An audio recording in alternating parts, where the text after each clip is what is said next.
Well, the reason we wanted to tell you this, Mr. Doe, was just to give you an idea of what you started. And from where I'm sitting, I don't see any sense in you jumping off any building. No. Well, thank you for listening. Goodbye, Mr. Doe. You're a wonderful man, and it strikes me you can be mighty useful walking around for a while. Hey, goodbye, Mr. Doe. Goodbye, Mr. Doe.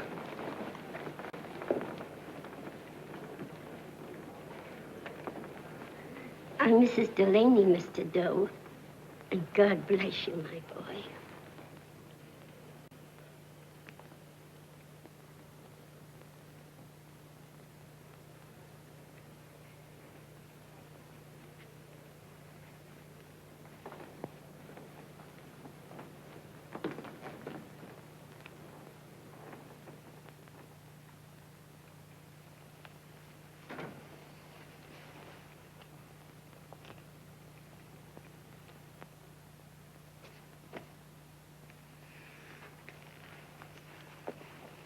Gee whiz, I'm all mixed up.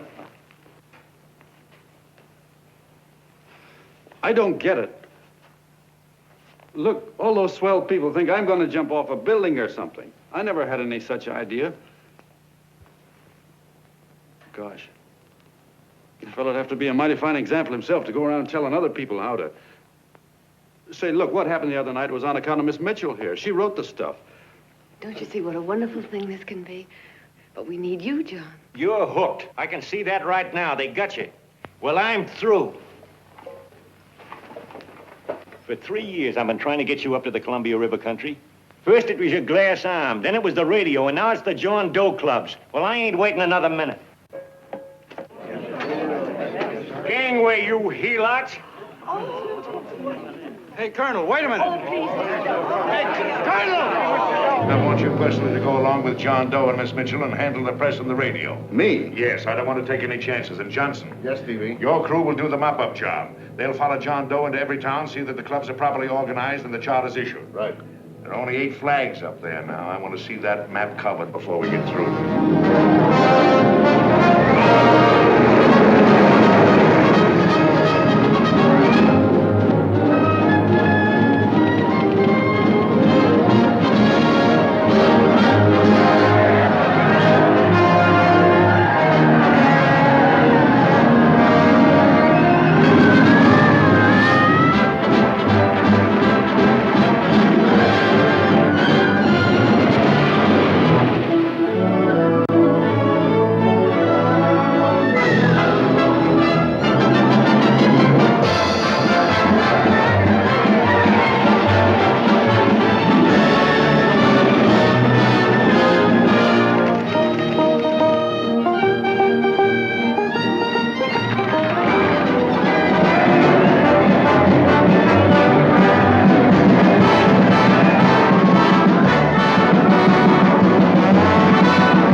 Demands, I understand it, but the John Does ask for nothing.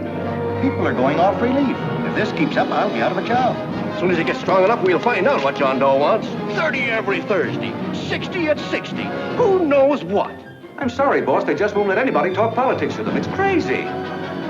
We've got to get to them. They represent millions of voters.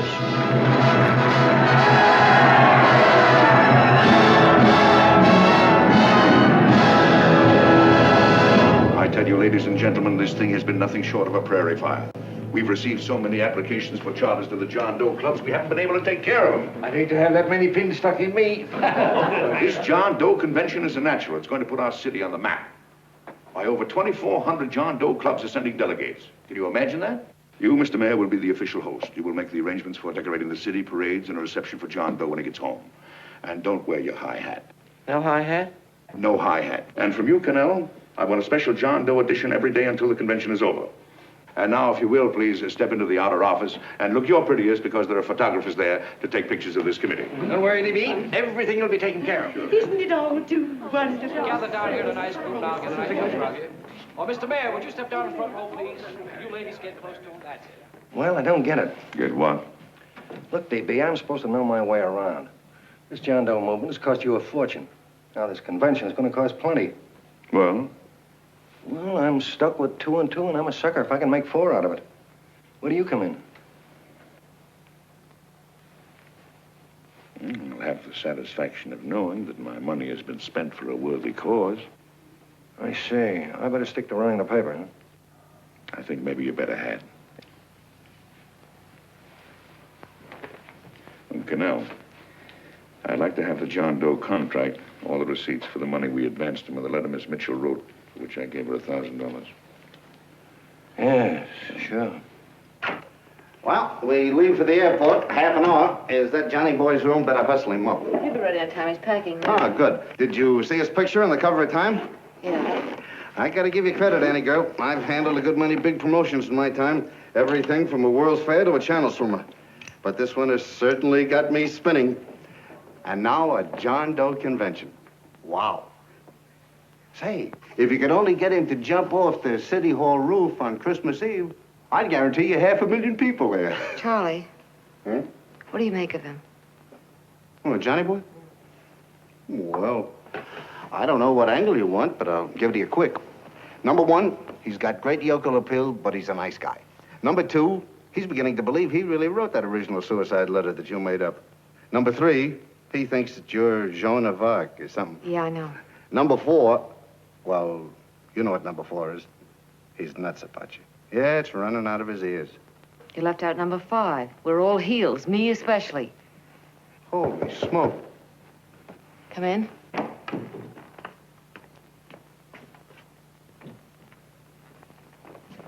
I'm all packed. Good, I'll go and get Beanie Boy. Okay, Charlie boy.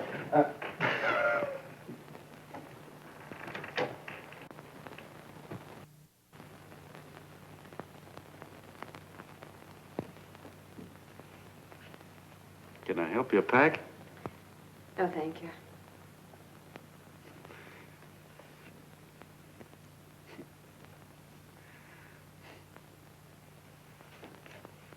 You care if I sit down out here?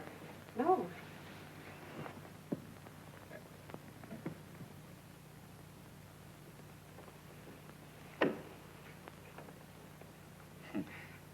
You know, I had a crazy dream last night. It was about you. About me.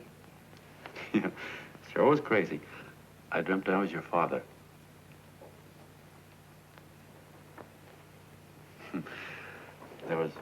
There was something I was trying to stop you from doing. So I got up out of bed, and I walked right through the wall here, right straight into your room. You know how dreams are. And there you were in bed. But you're a little girl, you know, about 10. And very pretty, too. So I shook you, and the moment you opened your eyes, you hopped out of bed and started running like the devil in your nightgown. You ran right out the window there, and you ran out over the tops of buildings and roofs and everything for miles. And I was chasing you. And all the time you were running, you kept growing bigger and bigger and bigger, and pretty soon you were as big as you are now, you know, grown up. And all the time I kept asking myself, what am I chasing her for? And I didn't know. Isn't that a hot one? Well, anyway, you ran into some place, and then I ran in after you, and when I got there you were getting married.